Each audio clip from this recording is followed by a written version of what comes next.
channel நாம இந்த வீடியோல எதை பத்தி பார்க்க போறோம்னா through. The through வந்து எங்கெல்லாம் யூஸ் பண்ணலாம், இதை யூஸ் பண்ணி நம்ம எப்படி சென்டென்ஸ் மேக் பண்ணி பேசுறது அத பத்தி தான் நம்ம இந்த வீடியோல கிளியரா பார்க்க போறோம். ஓகே फ्रेंड्स, வீடியோக்குள்ள போறதுக்கு முன்னாடி நம்ம சேனல் ஃபர்ஸ்ட் டைம் பார்க்கறீங்கன்னா சப்ஸ்கிரைப் பண்ணுங்க. இந்த வீடியோ உங்களுக்கு பிடிச்சிருந்தா லைக் பண்ணுங்க. ஓகே, இந்த வீடியோக்குள்ள போகலாம். ஓகே, இந்த through வந்து நிறைய வழியில நம்ம யூஸ் பண்ணுவோம். ஆனா நம்ம இப்போ ரெண்டு மெத்தட் மட்டும் தான் பார்க்க போறோம். ஒன்னு வந்து மூலமாக, இன்னொன்னு வழியாக அப்படின்னு. இப்போ மூலமாக அப்படின்னா நம்ம சொல்லுவோம்ல, அவன் மூலமா தான் எனக்கு இந்த வேலை கிடைச்சது, அவன் மூலமா தான் எனக்கு இது கிடைச்சது, அடுத்து என் அம்மா மூலமா தான் எனக்கு அவங்கள தெரியும் அப்படின்னு நம்ம சொல்லுவோம்ல. ஒருவர் மூலமாக அப்படின்னு சொல்லும் போது ஓகே, அவன் மூலமா தான் எனக்கு நான் வந்து வெளிநாட்டுக்கு போனேன், இந்த மாதிரி ஒருவர் மூலமாக அப்படின்னு சொல்ற இடத்துல நம்ம இந்த through யூஸ் பண்ணுவோம். இப்போ ஓ மூலமாக அப்படின்னு சொல்லும் போது நம்ம எப்படி எழுதுவோம்? through you. through you. ஒன்னு கவனிக்கணும், இந்த த்ரூக்கு அடுத்து வரது வந்து ஆப்ஜெக்டா தான் இருக்கும். இப்போ நேம் வந்துனா நேம் எழுதிடலாம். இப்போ சப்ஜெக்ட் நம்ம ஆப்ஜெக்டா நம்ம எழுதுவோம்ல, அப்படி அந்த ஆப்ஜெக்ட் தான் எழுதுவோம். சரியா? யூங்கிறது சப்ஜெக்ட் கிடையாது, அது ஆப்ஜெக்ட். அடுத்து ஏ மூலமாக அப்படின்னு சொல்லும் போது through me. அவன் மூலமாக அப்படின்னா through him. அடுத்து என் அம்மா மூலமாக அப்படின்னு சொல்லும் போது through mom. அடுத்து மீரா மூலமாக அப்படின்னு சொல்லும் போது through மீரா. இந்த மாதிரி ஒருவர் மூலமாக அப்படின்னு சொல்லுவோம்ல, இந்த வாய்ப்பு வந்து அவன் மூலமா தான் எனக்கு கிடைச்சது, இந்த மாதிரி சொல்லுவோம் தானே. அப்படி ஒருவர் மூலமாக அப்படின்னு சொல்லும் போது through யூஸ் பண்ணி பேசும். அடுத்து என்னன்னா வழியாக. இந்த வழியாக எங்க யூஸ் பண்ணுவோம்னா நம்ம சொல்லுவோம்ல, இது வழியா போ, இது வழியா உள்ள வராத, முன் கதவு வழியா உள்ளவா. அடுத்து நான் வந்து இது வழியா கொண்டு வந்தேன், பூனை ஜன்னல் வழியா உள்ள வந்தது. இப்படி வழியாக ஒரு பக்கத்துல இருந்து இன்னொரு பக்கத்துக்கு அந்த மூவ்மெண்ட் வாரது. ஓகே, பூனை வந்து இது வழியாக ஜன்னல் வழியா உள்ள வந்தது, இப்படி அந்த வழியாக அதுக்கு தான் இந்த through யூஸ் பண்ணுவோம். ஓகே, அப்போ இது வழியா நீ போகாத, அது வழியா வா, இப்படி எல்லாம் நம்ம சொல்லுவோம்ல வழியாக, அதுக்குதான். சரியா? இப்போ வழிங்கிறது வே அப்படின்னு சொல்லுவோம். அது என்னன்னா பாதை, அந்த பாதை மென்ஷன் பண்ற இடத்துலதான் நம்ம அந்த வழிக்கு வேன்னு சொல்லுவோம். மற்றபடி மூவ்மெண்ட் அந்த ஒரு பக்கத்துல இருந்து இன்னொரு பக்கத்துக்கு இது வழியாக அப்படின்னு சொல்லுவோம்ல, அதுக்குதான் நம்ம இந்த through யூஸ் பண்ணுவோம். ஓகே, இப்ப எக்ஸாம்பிள் பாருங்க. அவன் மூலமாக எனக்கு அது கிடைச்சது அப்படின்னு சொல்லணும்னா எப்படி சொல்லலாம்? அவன் மூலமாக ஓகே எனக்கு அது கிடைத்தது. இல்ல ஃபர்ஸ்ட் சென்டென்ஸ் எழுதிட்டு அடுத்து அவன் மூலமாக இத வந்து லாஸ்ட் எழுதிடலாம். சரியா? அப்ப எனக்கு அது கிடைத்தது அப்படின்னு சொல்லும்போது இது எப்படி எழுதலாம்? கிடைத்தது. பாருங்க, பாஸ்ட் டென்ஸ் முடிச்சு போனதை பற்றி நம்ம பேசுறோம். அப்ப எப்படி எழுதலாம்? ஃபர்ஸ்ட் எனக்கு சப்ஜெக்ட் ஆயி அடுத்து verb எழுதணும். சிம்பிள் பாஸ்ட் டென்ஸ் படி ஃபர்ஸ்ட் சப்ஜெக்ட் அடுத்து verb. verb எது? அது கிடைத்தது, கிடைக்கக்கூடிய செயல். கிடைக்கிறதுக்கு இங்கிலீஷ்ல என்னது? get. அதோட பாஸ்ட் got. I got. எனக்கு கிடைச்சது என்னது? அது. அதுனா it, இல்லனா that. ஓகே, எனக்கு அது கிடைத்ததுன்னா I got it. அடுத்து அவன் மூலமாக அப்படின்னு சொல்லும்போது மூலமாக through. அடுத்து அவன், அவன் சொல்லும்போது him. அவன் சொன்னா நம்ம வந்து he தான் போடணும், சப்ஜெக்ட் he வரும் அப்படி இல்ல, அந்த throughக்கு அடுத்து நம்ம ஆப்ஜெக்ட் தான் போடுவோம். சரியா? அப்போ அவன் மூலமாக அது எனக்கு கிடைச்சதுன்னு சொல்லும் போது I got it through him. I got it through him. Okay, next N friend மூலமாக எனக்கு இந்த வேலை கிடைச்சது. அப்போ என் ஃப்ரெண்ட் மூலமாக இது அப்படி இருக்கட்டும், எனக்கு இந்த வேலை கிடைத்ததுன்னா எப்படி எழுதலாம்? Past tense. கிடைச்சாச்சு, ஆல்ரெடி கிடைச்சாச்சு. ஓகே, அப்ப இது ஃபர்ஸ்ட் சப்ஜெக்ட் எனக்கு ஆகி அடுத்து என்ன வரணும்? கிடைக்கிறதுக்கு verb. கெட்டோட past got. அடுத்து இந்த வேலை, அப்ப this job. எனக்கு இந்த வேலை கிடைச்சது அப்படின்னா I got this job. அடுத்து என் ஃப்ரெண்ட் மூலமாக அப்படின்னு சொல்லும்போது through. அடுத்து my friend. ஓகே, இப்போ என் ஃப்ரெண்ட் மூலமா எனக்கு இந்த வேலை கிடைச்சது அப்படின்னு சொல்றதுக்கு I got this job through my friend.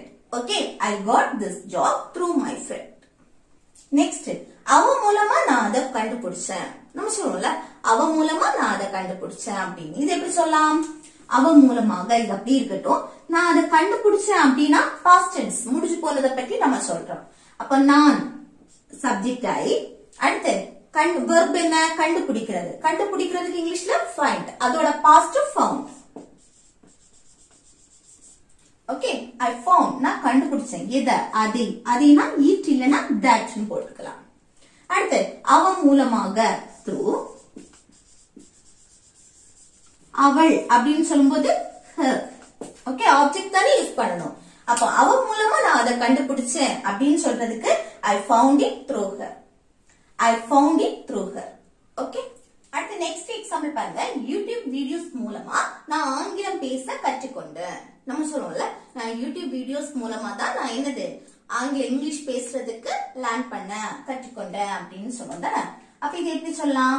YouTube videos மூலமாக, அது அப்படியே இருக்கட்டும், நான் ஆங்கிலம் பேச கற்றுக்கொண்டேன். இது ஃபர்ஸ்ட் எழுதலாமா? அப்ப கற்றுக்கொண்டேன் முடிஞ்சு போன விஷயம். ஓகே, அப்ப என்ன சிம்பிள் பாஸ்ட் டென்ஸ் படி எழுதுறோம். ஃபர்ஸ்ட் சப்ஜெக்ட் நான், நான்னா ஐ. ஐக்கு அடுத்து என்ன வரணும்? வெர்ப். இல்ல பாருங்க, நான் ஆங்கிலம் பேச கற்றுக்கொண்டேன். பேசுறது ஒரு செயல், அடுத்து கற்றுக்கொண்டேன் இன்னொரு செயல். ரெண்டுமே வெர்ப் தான், மெயின் வெர்ப். அப்ப இதுல எதை ஃபர்ஸ்ட் எழுதணும்னா லாஸ்ட் ஒன்னு. ஓகே, கற்றுக்கொண்டேன். அப்போ கற்றுக்கொள்றதுக்கு லேர்ன் பண்றது, அதோட பாஸ்ட் லேர்ன். ஓகே, கூட என்னது ஈடி மட்டும் சேர்த்தா போதும், லேர்ன். அடுத்து இன்னொரு வெர்ப் இருக்கா, அத வந்து இன்ஃபினிட்டிவ் ஃபார்ம்ல எழுதணும். அப்ப பேச, பேசுறதுக்கு இங்கிலீஷ்ல ஸ்பீக், கூட டு போட்டுட்டு ஸ்பீக் எழுதணும். இதுதான் இன்ஃபினிட்டிவ். ஓகே, இந்த பேச, எழுத, படிக்க, தூங்க இந்த உச்சரிப்புகள்லாம் நம்ம யூஸ் பண்ணுவோம். ஆனா என்ன, ஒரு வெர்ப் வந்திருக்கு, இன்னொரு வெர்ப் எழுதும்போது நம்ம மேக்ஸிமம் இன்ஃபினிட்டிவ் ஃபார்ம்ல எழுதுவோம். டு ஸ்பீக் அப்படின்னா பேச, இது ஆங்கிலம், இங்கிலீஷ். Okay, English. அடுத்து என்னது வரணும்? யூடியூப் வீடியோஸ் மூலமா.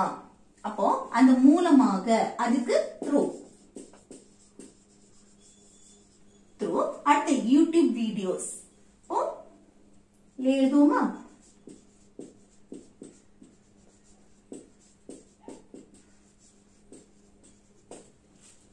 ஓகே, அப்போ யூடியூப் வீடியோஸ் மூலமா நான் ஆங்கிலம் பேச கற்றுக்கொண்டேன் அப்படின்னா I learn to speak English. அடுத்து த்ரூ யூடியூப் வீடியோஸ். இப்போ நான் ஆங்கிலம் பேச கற்றுக்கொண்டேன் அப்படின்னு சொல்லும்போது I learn to speak English. அடுத்து எது மூலமா? யூடியூப் வீடியோஸ் மூலமா. Through YouTube videos.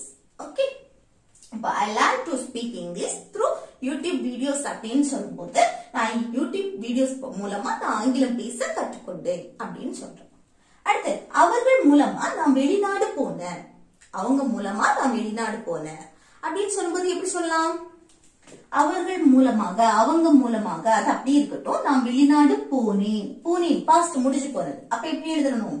First subject நான் ஐ, அடுத்து வெளிநாடு போனேன், போகக்கூடிய செயல். போறதுக்கு இங்கிலீஷ்ல கோ, அதோட பாஸ்ட் வென்ட். எங்க? வெளிநாடு, அப்ராட். அடுத்து அவர்கள் மூலமாக, அந்த மூலமாக அதுக்கு த்ரூ. அவர்கள் அப்படின்னு சொல்லும்போது த்ரூக்கு அடுத்து என்னது? தம். ஆப்ஜெக்ட் தான் வரும். சரி, ஆப்ஜெக்ட் என்னது? தம். அவர்கள் சப்ஜெக்டா மாறும்போது தே. தேயோட ஆப்ஜெக்ட் என்னது? தம். அப்போ அவங்க மூலமா நான் வெளிநாடு போனேன் அப்படின்னு சொல்லும்போது I went abroad through them. I went abroad through them. அடுத்து அவன் மூலமா எனக்கு அவனை தெரியும். நம்ம சொல்லுவோம்ல, அவன் மூலமா எனக்கு அவனை தெரியும். உனக்கு எப்படி தெரியும்? அவன் மூலமா எனக்கு அவனை தெரியும். எப்படி எழுதலாம்? அவன் மூலமா, அது அப்படி இருக்கட்டும், எனக்கு அவனை தெரியும். அந்த தெரியும் அப்படின்னா அது என்னது? நம்ம எப்போ மேக்சிமம் பிரசன்ட் ஃபார்ம்ல தான் எழுதுவோம். சரியா? ஒரு விஷயம் எனக்கு தெரியும் அப்படின்னு சொல்லும் போது அப்ப என்ன சிம்பிள் பிரசன்ட் படி எழுதும் போது எனக்கு ஐ, அடுத்து தெரியும் வெர்ப் எழுதணும். அப்போ தெரிகிறதுக்கு நோ. அடுத்து அவனை, அவனைனா ஹிம். அடுத்து அவள் மூலமாக அப்படின்னு சொல்லும்போது த்ரூ. அவள் அப்படின்னு சொல்லும்போது ஹர். ஓகே, அப்ப அவன் மூலமா எனக்கு அவனை தெரியும் அப்படின்னா I know him through her. I know him through her. Okay, அடுத்து நெக்ஸ்ட் பாருங்க. பேக்க வந்து ஜன்னல் வழியா எறி. இங்க என்ன பாக்குறோம்? வழியாக, ஜன்னல் வழியாக எறி அப்படின்னு சொல்றோம். ஒரு பக்கத்துல இருந்து இன்னொரு பக்கத்துக்கு அந்த மூவ்மெண்ட். ஓகே, ஜன்னல் வழியா எறி அப்படின்னு. இங்க வந்து சப்ஜெக்ட் கிடையாது. சோ இல்ல வந்து வெர்ப தான் ஃபர்ஸ்ட் எழுத போறோம். இப்ப வெர்ப் எது? பேக் ஜன்னல் வழியா எறி. ஓகே, எறிகிற செயல் நடக்கு. எறிகிறதுக்கு இங்கிலீஷ்ல என்னது? த்ரோ. த்ரோ எதை எறியணும்? பேக். அப்போ the bag. throw the bag அப்படின்னா பேக்க எறி. எது வழியா? ஜன்னல் வழியாக அப்படின்னு சொல்லும்போது எப்படி சொல்லணும்? வழியாக. அதுக்கு through. through ஜன்னலுக்கு the window. window. சரியா? ஓகே, அப்போ பேக்க ஜன்னல் வழியா எறி அப்படின்னு சொல்றதுக்கு throw the bag through the window. throw the bag through the window. Okay, அப்ப பேக்க ஜன்னல் வழியா எறினா throw the bag through the window. Okay, இது வழியா போ அப்படின்னு சொன்னா இது வழியா போ. இது எப்படி சொல்லலாம்? இங்க வந்து சப்ஜெக்ட் கிடையாது. சரியா? அப்ப இது வழியா போ அப்படின்னு. அப்ப வெர்ப தான் ஃபர்ஸ்ட் எழுதணும். போறதுக்கு இங்கிலீஷ்ல என்னது? go. அடுத்து எது வழியா? இது வழியாக அப்படின்னு சொல்லும்போது through this. go through this அப்படின்னா இது வழியா போ. அடுத்து பாருங்க, அது வழியாக வராத. அது வழியா வராத அப்படின்னு சொல்றோம். இப்ப அது வழியா இது ஒரு செட். வராத இங்க வந்து சப்ஜெக்ட் கிடையாது. சோ நம்ம என்ன எழுதணும்? வெர்ப தான் ஃபர்ஸ்ட் எழுதணும். இங்க நெகட்டிவ்ல இருக்கு வராத அப்படின்னு. அப்ப எப்படி எழுதணும்? சப்ஜெக்ட் வரல அப்படின்னா அதுல வந்து ஒரு செயல் வராத, போகாத அப்படி எல்லாம் நம்ம சொல்லுவோம்ல, அதுக்கு நம்ம don't யூஸ் பண்ணிக்கலாம். don't. அடுத்த வெர்ப் என்னது? வராத, வரக்கூடிய செயல் come. don't come அப்படின்னா வராத. இங்க அது வழியாக அப்படின்னு சொல்லும்போது through that னு சொல்லலாம், this னு சொல்லலாம்.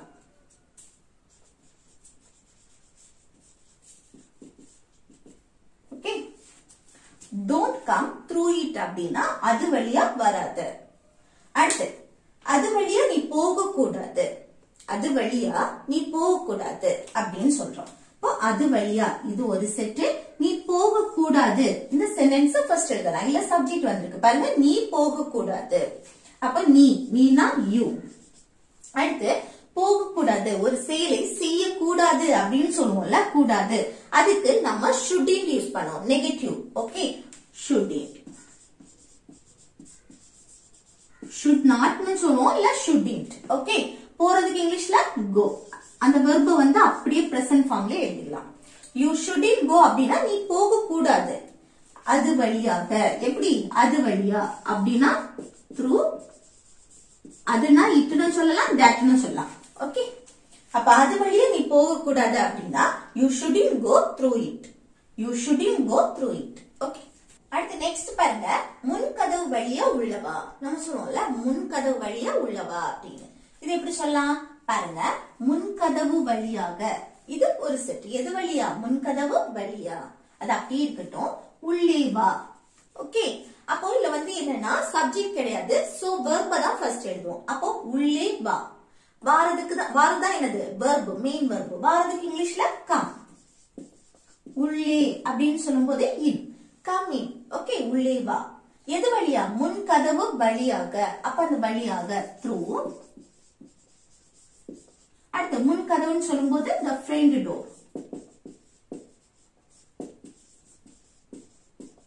ஓகே, அப்போ முன்கதவு வழியா உள்ளவா அப்படின்னா come in through the front door.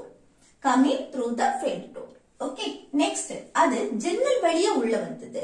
அது வந்து ஜன்னல் வழியா உள்ள வந்தது அப்படின்னு சொல்றோம். அப்ப பாருங்க, அதுனா நம்ம பூனையா இருக்கட்டும், இல்ல ஏதாவது என்னது குருவி, அப்படி ஏதாவது ஒண்ணு. ஓகே, அது ஜன்னல் வழியா உள்ள வந்தது அப்படின்னு சொல்லும்போது ஜன்னல் வழியாக. இது ஒரு செட். அது அப்படியே இருக்கட்டும். அப்ப அது உள்ளே வந்தது அப்படின்னு சொல்லும்போது எப்படி சொல்லலாம் பாருங்க, இல்ல சப்ஜெக்டே என்னது? அது. அதுனா இட். அடுத்து உள்ளே வந்தது வெர்ப், ஆல்ரெடி வந்தாச்சு, பாஸ்ட். அப்ப வாரதுக்கு இங்கிலீஷ்ல கம், அதோட பாஸ்ட் கேம். உள்ளே இன். அப்ப அது உள்ளே வந்தது அப்படின்னா it came in. It came in. அடுத்து எது வழியா? ஜன்னல் வழியாக. அப்போ த்ரூ த விண்டோ. ஓகே, அப்போ அது ஜன்னல் வழியா உள்ள வந்தது அப்படின்னு சொல்லும் போது it came in through the window. It came in through the window. பாருங்க, நான் அதை இது வழியா கொண்டு வந்தேன். நம்ம சொல்லுவோம்ல, நான் அதை வந்து இது வழியா தான் கொண்டு வந்தேன் அப்படின்னு. இது வழியா அது அப்படியே இருக்கட்டும். அடுத்து பாருங்க, நான் அதை கொண்டு வந்தேன். ஓகே, அதை மட்டும் எடுங்க. நான் அதை கொண்டு வந்தேன் அப்படின்னா கொண்டு வந்தேன், பாஸ்ட் டென்ஸ் முடிச்சு போனது. அப்ப இது எப்படி எழுதலாம்? ஃபர்ஸ்ட் சப்ஜெக்ட் நான், ஐ. அடுத்து கொண்டு வரதுக்கு இங்கிலீஷ்ல என்னது? கொண்டு தனி, வந்தேன் தனி. அப்படி இல்ல, கொண்டு வரதுக்கு இங்கிலீஷ்ல bring, அதோட பாஸ்ட் brought.